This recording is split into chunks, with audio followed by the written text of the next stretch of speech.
Assalamualaikum warahmatullahi wabarakatuh. Halo Sobat Oleh, Laskar Jawara UTBK. Pada kesempatan ini, saya akan membahas pembahasan TO ke-14 untuk pemahaman bacaan dan menulis. Berikut, kita mulai dari nomor yang pertama. Ya, di bacaan satu ini, perhatikan baik-baik. Teks ini untuk menanyakan kurang lebih 1-4 soal. Untuk durasi baca, pastikan maksimal 1 menit. Ya, setelah kita baca, soal nomor pertama adalah berkaitan dengan judul. Judul yang tepat untuk bacaan tersebut. Nah, sebagaimana kita ketahui bahwa judul itu adalah kepala karangan. Sehingga untuk mencari judul, terlebih dahulu adalah menentukan paragraf topiknya. Dan di paragraf topiknya pun menentukan ide pokoknya. Seperti itu. Nah, 3 hal yang perlu diingat dalam penulisan judul. Yang pertama adalah, lihat paragraf topiknya. Yang kedua, sering diulang-ulang atau ditekankan di setiap paragraf yang lain ketika topiknya didukung. Dan yang terakhir, harus berupa frasa, bukan kalimat. Nah, seperti ini. Nah, jawaban yang tepatnya adalah E.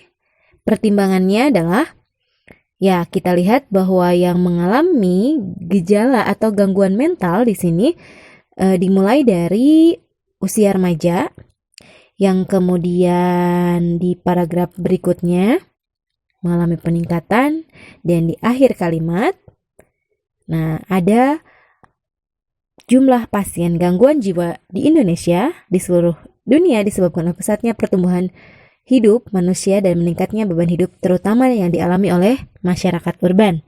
Jadi artinya, jawaban untuk nomor pertama adalah anak muda dan masyarakat urban yang rentan alami gangguan mental. Masuk ke soal kedua, masih dari bacaan yang pertama. Pertanyaannya adalah, berikut merupakan frasa yang sama dengan makna kata gangguan mental yang terletak di kalimat pertama.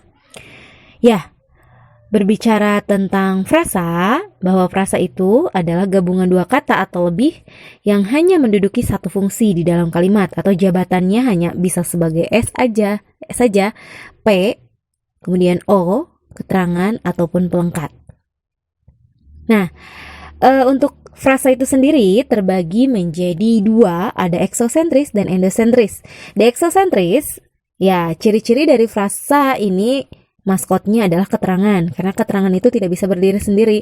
Nah, di sini ada frasa eksosentris, intinya adalah frasa keterangan ketika diawali preposisi. Sementara endosentris adalah frasa berinti. Ada 3 rumpun atau 3 jenis yang termasuk endosentris. Yang pertama apositif atau ditegaskan, yang kedua koordinatif sejajar, yang ketiga atributif. Yang apositif, sebagaimana kita ketahui, ada penegasan di satu fungsi atau unsurnya. Contohnya di sini ada Presiden RI, Jokowi, mengatakan bla bla bla bla ketika subjeknya disebut 2 kali dan lain sebagainya. Kemudian koordinatif sejajar. Karena kelas kata terdiri dari nomina, verba, adjektif, dan adverbia. Nah, untuk kesejajaran, maka nomina harus ketemu nomina di dalam satu fungsi. Contohnya ibu, bapak, siswa, siswi. Kata kerja dengan kata kerja atau verba dengan verba. Contohnya tanggung jawab, antar jemput, dan lain sebagainya. Dan terakhir, adjektif dengan adjektif, sangat baik, kasih sayang, hormat, menghormati. Jadi kedudukannya antara kata satu dan keduanya yang ada menduduki satu fungsi berkedudukan sejajar. Nah, secara tidak langsung bisa disisipi dengan konjungsi dan sama atau. Tapi tidak boleh secara tersurat atau eksplisit, harus secara implisit. Nah, sementara atributif itu bertingkat. Contohnya di sini ada anak itu, rumah mewah itu, ibu yang memakai seragam itu. Nah, itu jadi ada anak itu, anak dan itu tidak sejajar. Karena anak itu nomina, sementara kata itu rujukan. Rumah itu nomina, mewah itu kata sifat.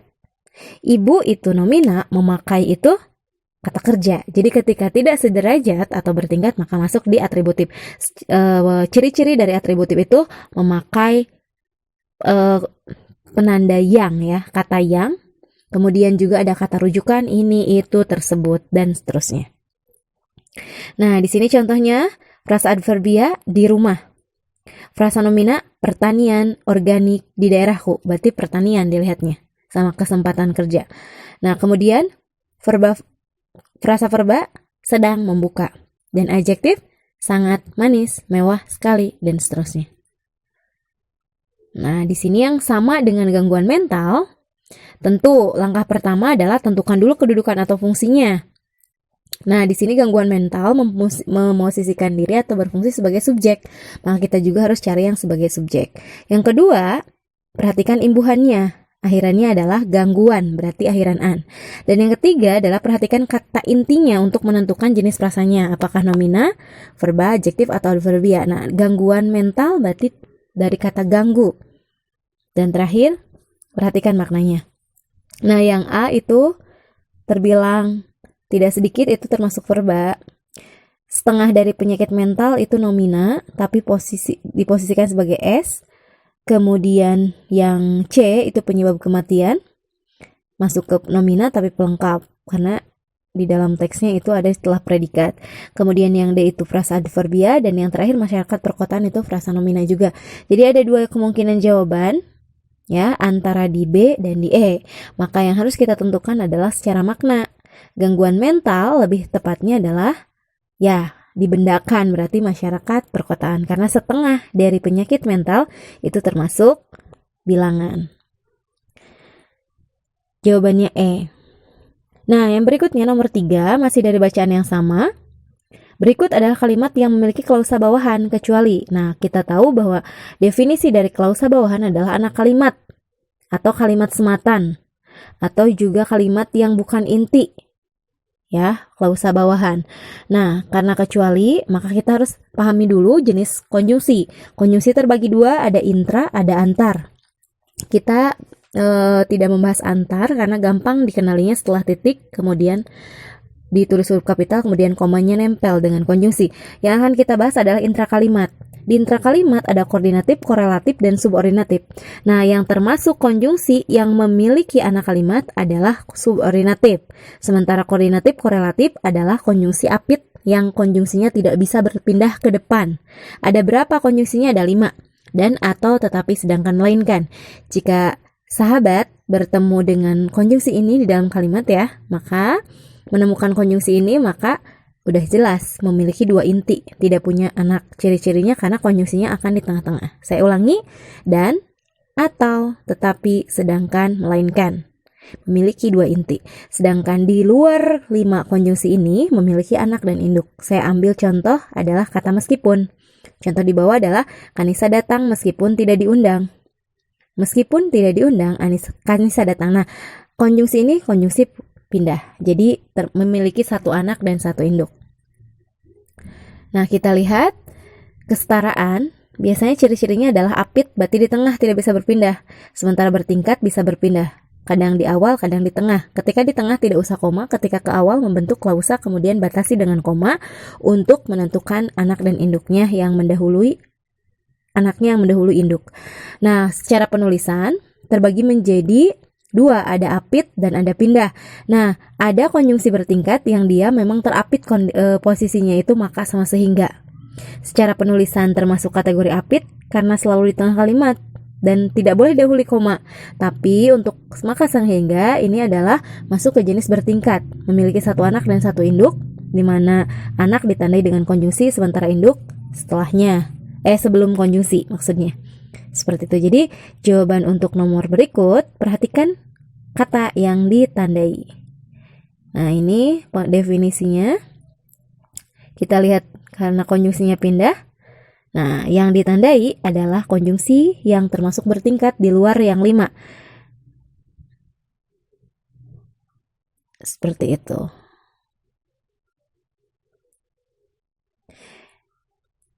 Nah, soal berikutnya adalah soal nomor 4.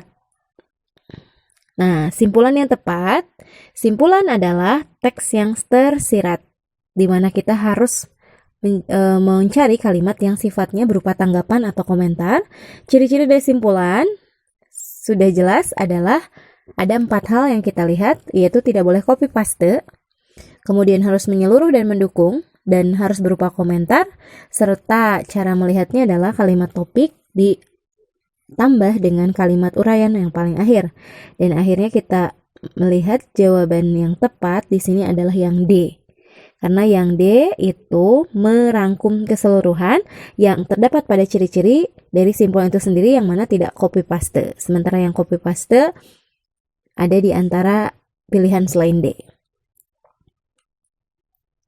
Nah, berikutnya soal nomor 5 dari bacaan kedua. Nah, ini satu paragraf yang menjawab soal 5 sampai 9. Seperti halnya nomor 1, untuk teks nomor 2 juga maksimalkan bacanya untuk tidak melebihi waktu 1 menit. Atau mungkin untuk yang padat boleh ditambahkan 30 detik, jadi 1 menit setengah. Nah, setelah kita baca, kita lihat pertanyaan pertama. Jika paragraf pertama dipenggal menjadi 2 paragraf, kalimat manakah yang tepat untuk mengawali paragraf kedua?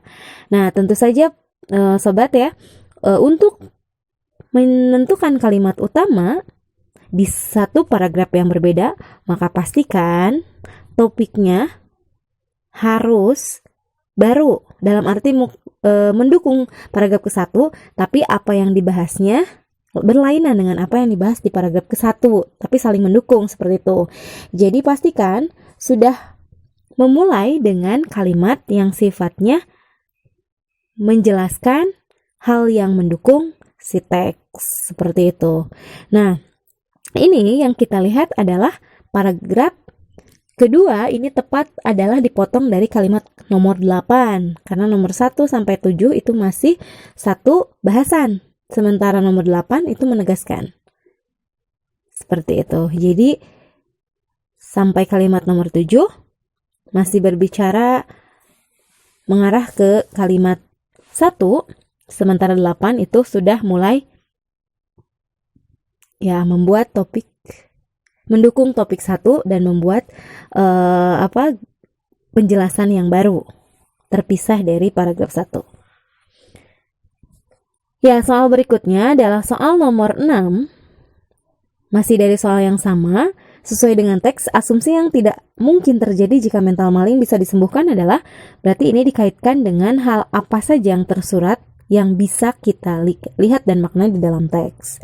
Maka di sini kita bisa lihat ya, bahwa asumsi yang tidak mungkin terjadi, ya keadaan yang tidak mungkin terjadi jawab tab, kalau misalkan tidak ada maling, ya kedamaian akan muncul, kemungkinan akan terjadi ketika tidak ada maling. Kemudian ada sikap saling menghormati tanpa saling mencuri juga akan terjadi. Akan muncul pandangan bahwa mencuri adalah tindakan yang tidak bermoral, juga itu bakal terbentuk. Keteladanan dan budaya Jawa dapat dihidupkan, itu juga terbentuk kembali.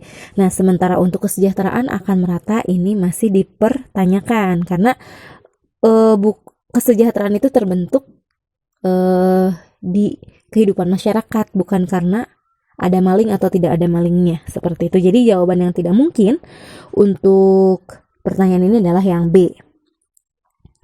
Ya, berikutnya soal nomor 7 masih dari satu teks yang sama.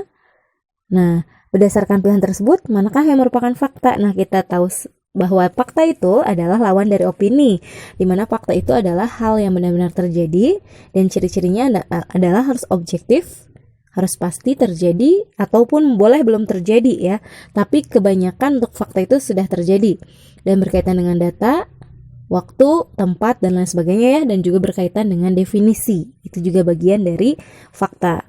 Nah, jawaban yang tepat di antara A sampai E itu adalah jawabannya adalah yang B. Karena lawan dari fakta adalah opini, di mana opini itu memunculkan makna kalimat yang belum terjadi, seperti di sini ada kata kalau yang berupa alasan, karena, sehingga itu termasuk opini. Kemudian ini juga opini, oleh sebab itu Kemudian yang ini kurang tepat, dan yang terakhir jiwa kita tak sadar dibelah sementara waktu kita harus. Nah, sementara waktu kita harus berarti opini, tuntutan, saran, anjuran, alasan, syarat itu ciri-ciri dari konjungsi opini. Nah, sementara seruling adalah benda estetis itu ada definisi dan masuk ke fakta. Jawabannya B. Nah, berikutnya adalah soal nomor 8, masih dari teks yang sama. Hal yang harus diperbaiki pada bagian tersebut agar menjadi efektif. Nah, kita pahami sendiri untuk efektif itu adalah sama halnya dengan kata baku ya. Kalimat baku, maksudnya SP-nya harus jelas. Nah, tapi yang paling penting dari efektif adalah hemat kata, tepat makna atau singkat, jelas ya, dan sesuai dengan teks. Dan jawaban keefektifan di sini adalah, ya betul, jawabannya adalah yang A, menghapus frasa di dunia karena sudah diwakilkan oleh warga dunia. Jadi diulang 2 kali itu jadi pemborosan atau pleonasme. Ya, jadi mengulang makna yang sama itu adalah kalimat yang tidak efektif. Nah, berikutnya adalah soal nomor 9, masih dari satu teks yang sama. Kata yang paling tepat untuk melengkapi bagian yang rumpang. Nah, kita tahu bahwa kalimat rumpang itu adalah kalimat yang kosong dan harus diisi. Sementara kalimat tidak padu adalah kalimat yang menyimpang dari teks dan keluar dari topik yang dibahas. Nah, di kalimat kedua ini kita menemukan kata men-share. Nah, ditulis masih gabung, men-sharing. Sementara yang ada imbuhan itu adalah bahasa Indonesia. Sementara bahasa asing tidak punya imbuhan. Kalau menggabung antara imbuhan dan kata asing, maka salah satunya harus menambahkan tanda penghubung. Jadi men-nya itu tetap tegak, kemudian pakai strip, dan sharingnya tetap dimiringkan. Dan boleh menggabungkan antara imbuhan dengan bahasa asing. Asal aturannya adalah tanda hubung dan miring untuk kata asing yang digabung atau dirangkai. Nah, jawaban untuk kepatan ini tidak harus diganti. Berarti jawabannya apabila B itu meng-share itu masih salah. Harusnya di share-nya itu harus dimiringkan. Nah, jadi di antara yang lain, maka yang paling tepat adalah C. Karena C itu udah bahasa Indonesia yang baku ya, dan kalimat ini menggunakan kalimat aktif seperti itu. Nah, untuk soal berikutnya adalah soal nomor 10 ya, berkaitan dengan masih dalam teks yang sama, yaitu untuk melengkapi bagian rumpang dari nomor 10. Nah, kira-kira bagian rumpang dari nomor 10 ketika berkaitan dengan kata inovasi, manakah kalimat yang layak untuk mendampingi kata inovasi? Dan jawaban yang paling tepat di sini ada mutakhir, canggih, bagus, terdepan, dan hebat. Nah, kita tentu harus memilih diksi yang tepat yang bersanding dengan kata inovasi. Inovatif itu adalah perubahan. Perubahan di sini ada mutakhir, modern ya, canggih berarti sudah mewah ya, bagus berarti berkualitas ya, terdepan, dan hebat masing-masing memiliki padanan katanya sendiri-sendiri ya. Dan inovasi itu dikaitkan dalam teks ini yang paling tepat adalah ya inovasi yang mutakhir ya, inovasi yang mutakhir. Jadi lebih tepatnya adalah yang terbaru dan yang modern. Nah, sementara padanan kata yang lain kurang tepat atau diksi yang lain kurang tepat untuk disandingkan dengan bagian yang mengisi kalimat yang rumpang tersebut. Nah, berikutnya adalah soal nomor 11. Soal nomor 11 ini berkaitan dari bacaan yang berbeda. Untuk menjawab soal 11 sampai 15 dari bacaan keempat, seperti biasa, luangkan waktu untuk membaca. Sekiranya teksnya tidak terlalu padat, maka pastikan kita harus membaca scanning ya, lebih cepat. Jadi, durasi waktu di bawah 1 menit. Ya, setelah kita baca penulisan yang salah ya, ini kesalahan terdapat pada nomor berapa. Nah, kita tahu bahwa di itu perbedaannya, dia ada sebagai imbuhan, ada juga sebagai kata depan. Kapan sebagai imbuhan? Ketika berhadapan dengan kata kerja atau nomina atau juga kata sifat ya, kalau bisa. Tapi identiknya imbuhan di itu biasanya dengan kata kerja. Di mana ada di, ada me lawannya, dikan, mekan. Itulah mengapa dikarenakan itu kurang tepat. Ini sesuai dengan pertanyaan yang banyak ditanyakan dari partisipan ya. Kenapa dikarenakan itu salah? Karena sebenarnya dalam konsep aktif pasif, menyebabkan disebabkan itu ada lawannya, diakibatkan mengakibatkan juga ada lawannya, sementara dikarenakan mengarenakan itu tidak ada. Jadi makanya untuk karena itu hanya berposisi sebagai konjungsi, bukan sebagai kata kerja seperti itu. Dan untuk di yang digabung itu adalah sebagai kata kerja pasif, sementara di yang dipisah adalah sebagai preposisi atau keterangan. Jadi biasanya dihadapkan ke kata yang tidak ada lawannya untuk menjadi kata aktif seperti itu. Sepertinya di utara nggak ada mengutara, di hatimu nggak ada menghatimu, di pinggiran, di antara dan seterusnya. Sama juga dengan imbuhan ke. Jadi di sama ke mengikuti satu konsep sealiran ya. Kapan digabung dan kapan dipisah itu terlihat jelas ketika dia membentuk kata yang bukan preposisi maka digabung. Nah, yang ini jawabannya B, seharusnya dikonsumsi itu digabung bukan di spasi ya. Di dalam soal itu masih di spasi. Dan berikutnya soal nomor 12. Nah, ide pokok ini sudah berkali-kali dibahas dan saya hanya akan langsung mengambil kesimpulannya untuk ide pokok bahwa dia adalah kalimat yang ada di topik dan harus mengambil dari kalimat utamanya. Di sini ada gagasan utama, nama lainnya, kemudian pokok pembahasan, inti paragraf, masalah utama, kemudian yang biasanya berupa kalimat predikatif, mendahulukan predikat, dan termasuk juga simpulan tersurat karena mengambil dari satu kalimat dan dijelaskan oleh kalimat lainnya atau kalimat ide pokok merupakan kalimat yang bersifat umum menerangkan kalimat lain dan dijelaskan oleh kalimat lain. Dan jawabannya adalah ide pokoknya yang E, kendala bagi yang tak menyukai buah pare. Ini diambil dari paragraf kedua karena di sini disuruhnya adalah ide pokok paragraf kedua. Nah, masih dari soal yang sama. Nah, yang tadi ide pokoknya jenis teksnya termasuk deduktif. Jadi kalimat utamanya berada di awal. Berikutnya adalah kalimat yang menggunakan konjungsi antar kalimat pada bacaan tersebut ya. Kecuali, jadi yang menggunakan antar kalimat tadi sudah kita bahas bahwa antar kalimat itu adalah biasanya setelah titik, kemudian ditulis kapital dan komanya nempel. Sementara antar kalimat itu ketemu satu tanda baca di akhir. Nah, untuk yang menggunakan kalimat berikut ya, yang ditandai adalah kalimat yang tidak menggunakan konjungsi antar kalimat. Kenapa? Nah, ciri-cirinya kita lihat ada namun, koma, alhasil, koma, sebetulnya, koma, namun, koma. Itu semuanya sama menggunakan antar kalimat, sementara yang A kurang tepat. Nah, berikutnya sama dari teksnya ya. Nah, di sini perbaikan kalimatnya mana yang tepat? Kita lihat dari kalimatnya. Namun, koma, bagi kalangan yang tidak menyukai rasa pahit ini menjadi kendala untuk mendapatkan kandungan yang ada dalam buah pare tersebut. Nah, kata bagi kepada itu sebenarnya kurang tepat atau tidak efektif diletakkan di depan. Kalaupun memang akan diletakkan di depan, pastikan dia posisinya sebagai preposisi. Jadi harus batasi dengan koma dan kita harus cari mana komanya, kemudian nanti kita menentukan subjeknya. Nah, jawabannya adalah yang D. Ya, karena yang lainnya tidak tepat. Yang A, nah kata bagi tidak tepat. Seperti itu ditulisnya karena tidak ada pembatas koma untuk memisahkan keterangan dengan intinya. Karena kata bagi, kata kepada itu tidak boleh diletakkan di awal kalimat, kecuali kalau menempatkan diri sebagai keterangan. Kemudian yang B, tidak logis. Kalangan yang tidak menyukai rasa pahit ini menjadi kendala. Nah, menjadi kendalanya itu berarti di kalangannya, bukan di rasa pahitnya. Jadi tidak masuk akal. Kemudian yang C juga tidak ada subjek, menjadi kendala untuk mendapatkan kandungan itu siapa? Dan yang E itu kalangan bukan menyukai rasa pahit ini menjadi kendala juga. Kata bukan di sini tidak tepat. Nah, diksi dan penggunaan kata di sini kurang tepat, sehingga yang paling tepat adalah yang D. Namun koma sebagai konjungsi antar kalimat bagi kalangan yang tidak menyukai rasa pahit sebagai keterangan, preposisi, dan hal ininya sebagai subjek. Hal ini itu apa ya? Tadi yang dibahas tentang yang tidak, orang-orang yang tidak menyukai rasa manis gitu. Jadi hal ini tuh menegaskan rujukan kalimat yang sebenarnya sebelumnya gitu.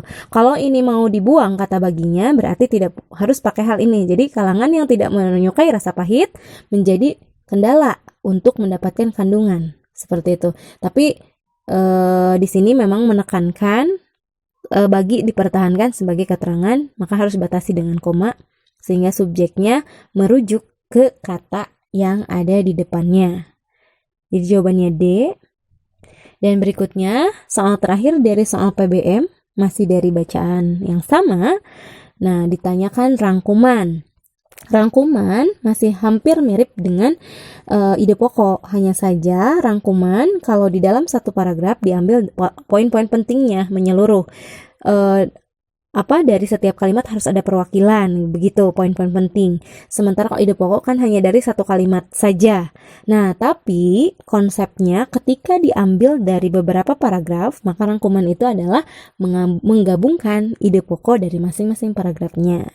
Nah, dibaca secara saksama paragrafnya. Nah, ini contoh perbedaan antara ringkasan dan rangkuman. Sebenarnya sama saja pada dasarnya, mengambil poin-poin penting dari teks.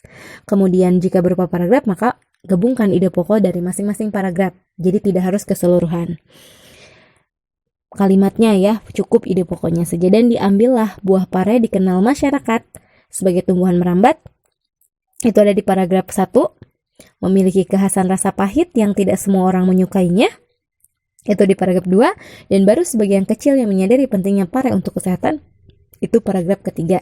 Jadi yang mewakili 3 paragraf, yang mengambil ide pokoknya adalah yang E, sementara dari A, opsi A sampai D, itu hanya sebagian saja, tidak keseluruhan. Jawabannya adalah E. Ya, Sobat Ole dan sahabat RBD, para Laskar Jawara UTBK, demikianlah paparan singkat untuk pembahasan pemahaman bacaan dan menulis TO ke-14. Ya, terima kasih atas perhatiannya. Saya Sri Marianti dari Rumah Belajar Daniel. Salam. Yes, I can. Assalamualaikum warahmatullahi wabarakatuh.